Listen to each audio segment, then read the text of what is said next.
नमस्कार। The Bihar teacher system makers #TBT मेरा mobile मेरी शिक्षा में आपका स्वागत है। मैं पंकज कुमार, प्रभारी प्रधानाध्यापक उत्क्रमित मध्य विद्यालय मतैया, मीडिया प्रभारी टीबीटी मंच में आप सभी का हार्दिक स्वागत अभिनंदन है। मेरा ब्लॉग है आज के मेहमान, और मेरे आज के मेहमान होंगे डॉक्टर महेश्वर दास, जो अभी पटोरी में पोस्टेड है। मैं उन्हीं से जानने का प्रयास करूंगा, उनका परिचय लूंगा और तब विस्तृत रूप से बात करूंगा कि एजुकेशन के क्षेत्र में इन्होंने क्या कार्य किया है। सर, आपका परिचय क्या है? स्वागत है सर आपका। धन्यवाद। क्या है सर आपका परिचय क्या है? मेरा नाम महेश्वर दास है और अनुमंडल हॉस्पिटल पटोरी में वर्तमान में लैब टेक्नीशियन के पद पर हम पदस्थापित है। पहले तो आज 14 जनवरी है, मकर संक्रांति की आपको ढेर सारी शुभकामनाएं। धन्यवाद। हाँ, मुझे ये बताइए कि आप बहुत सारे चीज़ों को मैंने देखा है कि बहुत सारे पुअर बस्ती में, गरीब बस्ती में आपने काम किया है। कोविड काल में भी आपका बहुत कार्य रहा है। ये पेशा में आने में कैसा महसूस कर रहे हैं? एक लैब टेक्नोलॉजिस्ट बनना कैसा महसूस करते हैं? देखिए, नौकरी करना अलग चीज़ है और सेवा करना अलग चीज़ है। दोनों दो पहलू है। लेकिन मेडिकल विभाग एक ऐसा विभाग है जिसमें आप नौकरी के साथ साथ लोगों की सेवा कर सकते हैं। उसका जब इंसान काफ़ी संकट की स्थिति में गुजरता है, जब शारीरिक पीड़ा में रहता है, और उस समय जब हम उसको एक नई ज़िंदगी देते हैं तो काफ़ी सुकून महसूस होता है उस समय। इसीलिए यह जो विभाग है, यह जो प्रोफेशन है, मेरे लिए बहुत ही सौभाग्य की बात है और इसमें हम बहुत सुकून महसूस करते हैं। एक सवाल लेना चाहेंगे, जब हम स्कूल में होते हैं तो कुछ बच्चे जब नहीं आते हैं तो जब फ़ोन करते हैं कि भाई ये अमुक बच्चा विद्यालय में नहीं आ रहे हैं, तो उनके गार्जियन कहते हैं कि तबीयत खराब है, और बार बार उसका तबीयत खराब हो जा रहा है। तो ये इसको आप कैसे जोड़ के देखते हैं?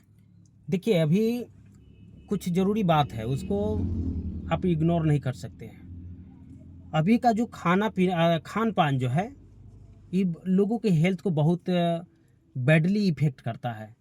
आप जितना जो आप देख रहे हैं, कोई भी खाद्य पदार्थ देखिए, वो बिना खाद का, बिना ऑर्गेनिक तो होता नहीं है। उसमें खाद डाल डाल करके उसकी उपज कराई जाती है। तो उसमें शक्ति जो होता है, खाना में जो शक्ति है, जो एक पहले के समय में बिना खाद का होता था, उस समय गोबर, खेत में गोबर पटाया जाता था और गोबर से जो अनाज पैदा होता था, आप कुछ समझ सकते हैं कि गोबर से अनाज जो पैदा हुआ उसमें कितनी बड़ी शक्ति रही होगी। उस समय के लोग 100-100 साल तक जिंदा रहते थे। लेकिन आज क्या हुआ कि खाद पटा करके अन्न उपजाया जाता है। तो जो भी अन्न है उसकी पोटेंसी बहुत ही कम है। तो खाना पीना एक मतलब रखता ही है। दूसरी बात है बच्चे का लाइफ स्टाइल। आज देखिए, बच्चे बहुत लेट नाइट सोते हैं, 11 बजे रात में सोते हैं, 11:30 बजे रात में सोते हैं, मोबाइल देखते रहते हैं कंटिन्यू। बच्चे घंटों भर मोबाइल देखते हैं, यह उसकी हेल्थ को प्रभावित कर रहा है। सुबह में देखिएगा तो बच्चे काफ़ी लेट से उठते हैं, उनको टहलना भी नहीं है, उनको दौड़ना नहीं है, उनको व्यायाम नहीं करना है। तो यह सब जो चीज़ें हैं, लेट से उठना, देर से सोना, घंटों भर मोबाइल देखना, और मार्केट में जो अन्न जो सप्लाई हो रहा है, अन्न का अनाज का जो पोटेंशियल है, चाइनीज फूड जो आप जो फास्ट फूड देख रहे हैं, जी। तो वह फास्ट फूड बच्चे को हेल्थ को उतना ही डैमेज कर रहा है। तो मेरे तरफ से तो यही आग्रह है गार्जियन को जो इस चैनल को देख रहे हैं कि अपने बच्चों को मोबाइल से दूर रखिए। अपने बच्चों को शाम होते ही सुलाइए और सुबह अर्ली मॉर्निंग में उसको उठा करके उसको व्यायाम करवाइए, उसको बाहर निकल करके खुली हवा में टहलने के लिए। कल हमारी बात मोबाइल से हो रही थी आपसे, चाय पर आप चर्चा कर रहे थे कि एक बच्चे को थोड़ा सा कुछ प्रॉब्लम था, तो आपने कहा कि भाई बच्चों को चाय से एकदम 100% दूर रखना चाहिए। ये आप जो हम कल बात हो रही थी हमारी मोबाइल के थ्रू आपसे रात में, तो इस पर आपको क्या करना है? चाय वास्तव में कितना इफेक्ट कर रहा है बच्चों को? देखिए, चाय जो है वास्तव में बच्चों के लोगों के लिए नहीं है। चाय में जो कैफीन होता है, उसमें और भी कंपाउंड जो होता है, से उसके ब्रेन को, सेल को डैमेज करता है। सुनते हैं कि सुस्त भी कर देता है, सुस्त कर देता है, डैमेज करता है उसको, मतलब उसके लिए अच्छा नहीं होता है। लेकिन ब्रेन बच्चे का जो लेकिन सेल घर ब्रेन घर का में जो सेल है लेकिन उसको बच्चे डेवलपमेंट बच्चे में चाय के लिए इतना उतावला होते हैं कि आप देखिए घर में, कभी हमारे घर में भी उस तरह का देखते हैं, ये चाय के लिए बच्चे एकदम पूरा एनर्जी लगा देते हैं, चाय चाहिए। तो इससे कैसे उसको माने चाय के बदले क्या किया जाए कि बच्चे कम से इसलिए कम। पहले बोले ना कि बच्चे लोगों को खाना पीना का जो स्टाइल है, रूटीन है, उसमें बड़े पैमाने पर संशोधन की ज़रूरत है। आप बच्चे को आप फ्रूट्स दीजिए, बच्चे को ड्राई फ्रूट्स दीजिए, बच्चे को आप दालियाँ खिला सकते हैं, बच्चे को खिचड़ी खिला सकते हैं। लेकिन अभी बच्चे क्या करते हैं, खिचड़ी, दलिया, फ्रूट्स, ड्राई फ्रूट्स ना लेकर के चाइनीज फूड का इस्तेमाल ज़्यादा करते हैं। मार्केट में भी देखिए तो बच्चे लोग चाइनीज फूड का इस्तेमाल ज़्यादा करते हैं, ज्यादा खाना पसंद भी करते ज़्यादा खाना भी पसंद करते हैं, जो उनको डेवलपमेंट में बाधा है, उनके विकास को बाधित करता है। हैं। अच्छा, अभी हम चूंकि ग्रामीण क्षेत्र में, जैसे हम अभी, मेरा विद्यालय ग्रामीण क्षेत्र में है और वहाँ माने अवेयरनेस की बहुत कमी होती है। बच्चों के गार्जियन उतना मतलब ये नहीं रहता कि भाई बच्चों को तुरंत साफ सफाई कराना है, पूरे मतलब साफ सफाई से जाए विद्यालय में, मतलब साफ सफाई का क्या क्या इफेक्ट होता है। मैं सीधा सवाल ये आपसे लेना चाहूँगा कि एक डॉक्टर होने के नाते आप जब हॉस्पिटल में होते हैं, छोटे छोटे बच्चे जाते होंगे, तो इसको लेकर विद्यालय में मैं क्या करूं कि और अन्य माध्यम से कि बच्चे कम से कम बीमार पड़े, इस पर हम थोड़ा सा जानना चाहेंगे। हाँ, उनके गार्जियन के साथ में सबसे मीटिंग। पहले गार्जियन के साथ में मीटिंग करना पड़ेगा। जी दूसरी बात, क्योंकि गार्जियन के आप बच्चे को 8 घंटा ना अपने पास रखते हैं, हाँ, ठीक है, बाकी 9 से 4 रखते हैं, ठीक है, 9 से 4 हाँ, मतलब ठीक। 7 घंटा 8 घंटा अपने हाँ, पास जी रखते हैं। जी, बाकी समय कहाँ रहते हैं, अपने गार्जियन अपने के पेरेंट्स साथ के रहते साथ हैं। रहते हैं। जी तो जितनी जवाबदेही आपकी है उससे ज़्यादा जवाबदेही उनके गार्जियन के है कि बच्चे का जो खाना पीना का जो स्टाइल है, खाना पीना का जो रूटीन है, उसके सोने का रूटीन, जगने का रूटीन, खेलने का रूटीन, खेल का स्टाइल, खेल का तौर तरीका, कौन सा खेल खेलना चाहिए, तो यह ज़्यादा मायने रखता है। और ये संभव हो सकता है उनके गार्जियन से, क्योंकि 16 घंटा ये आपका कहना 17 है कि घंटा जी उनके गार्जियन उनके अंडर बच्चे गार्जियन के अंडर में रहते हैं। जी आपका कहना है कि स्वस्थ रहेगा बिहार तो आगे बढ़ेगा बिहार।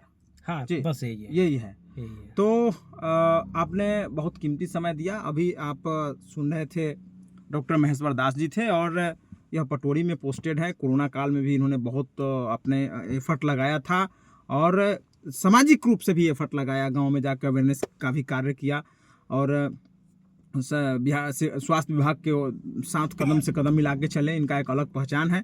अभी नशा मुक्ति पर भी ये कार्य कर रहे हैं और हाँ, वो जो बता रहे थे नशा मुक्ति के लेकर के, तो बच्चे को हेल्थ को अगर जो आप ठीक रखना चाहते हैं तो बच्चे को नशा से दूर रहना। बच्चे को नशे से दूर रखना पड़ेगा। जी जी जी जी आप पैनी नजर रखिए। हम गार्जियन से अपील करना चाहते हैं कि आप अपने बच्चों पर पैनी नजर रखिए कि कहीं किसी नशेड़ी के संपर्क में तो नहीं है। जी जी, आपको जी। लगता- संपर्क में रहना भी हाँ, खतरा है। बहुत बहुत खतरा है, क्योंकि संगति वहीं से स्टार्ट होती है। जी कोई भी बच्चा माँ के गर्भ से वह नशा का आदत लेकर के नहीं पैदा होता है। नशे का जो आदत है उसको सोसाइटी देता है, उसको संगति देता है। यानी संगति बहुत मेन है। बच्चों को संगति माने सोच समझ के रहना चाहिए। आप पैनी नजर रखिए। हम तो इतना कहेंगे कि अपने बच्चों पर पैनी नजर रखिए। आपका बच्चा किससे पढ़ाई दोस्ती में है, हाँ। पढ़ाई करने के लिए जा रहा है, कुछ खेल कूद करने के लिए जा रहा है, वहाँ भी आप निगरानी रखिए कि हमारा बच्चा किसके साथ खेल रहा है, किसके साथ पढ़ाई कर रहा है, किसके साथ कहाँ जा रहा है। क्योंकि हो सके आपका बच्चा पढ़ाई के नाम पर कहीं नशे का अड्डा में तो नहीं जा रहा है। ये भी बहुत ज़रूरी चीज़ है, क्योंकि आज जो पूरे देश में जो इस तरह से है, जो युवा वर्ग जो है से आज नशे की चपेट में है, इससे मैं काफ़ी हताश भी हूँ और काफ़ी परेशान भी हूँ। इसीलिए हम अपने समाज के लोगों से अपील भी करना चाहते हैं कि अपने बच्चों पर कड़ी निगरानी रखिए, और बच्चे लोग से हम अपील करना चाहते हैं कि नशे की चपेट में नहीं जाइए, क्योंकि नशा अच्छा चीज़ नहीं है। वह आपके जीवन को बर्बाद करता है, वह आपके अर्थ को बर्बाद करता है, वह आपके मान सम्मान को बर्बाद करता है। इसीलिए नशा, एक बार नशा का चपेट में आप चले गए तो फिर निकलना तो फिर मुश्किल। आपको निकलना बहुत ही मुश्किल है, और वह आपके कैरियर को बर्बाद कर देगा।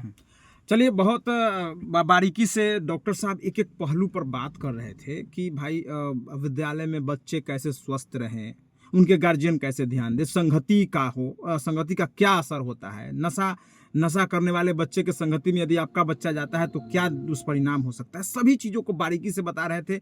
इनसे मिलिए। आज के मेहमान कार्यक्रम में इनको मैंने आमंत्रित किया था। आपको पता है कि इनसे हम 5 घंटा भी बात करें, कोई भी हमारे जो मेहमान होते हैं उनके यदि हम लाइफ स्टाइल और उनके जीवनी पर हम प्रकाश डालें तो 4 घंटा 5 घंटा से कम में कोई मेरा प्रोग्राम ख़त्म नहीं हो सकता है। लेकिन चूंकि मेरा छोटा प्रोग्राम है, टीबीटी मंच के माध्यम से मैं गौरव सर को बधाई धन्यवाद देना चाहता हूं कि जिन्होंने सभी शिक्षकों के लिए एक दरवाज़ा खोला और विद्यालय के बाहर जाके कार्य करने का जो हमें सौभाग्य प्राप्त हुआ है उसको हम बखूबी करने का प्रयास कर रहे हैं।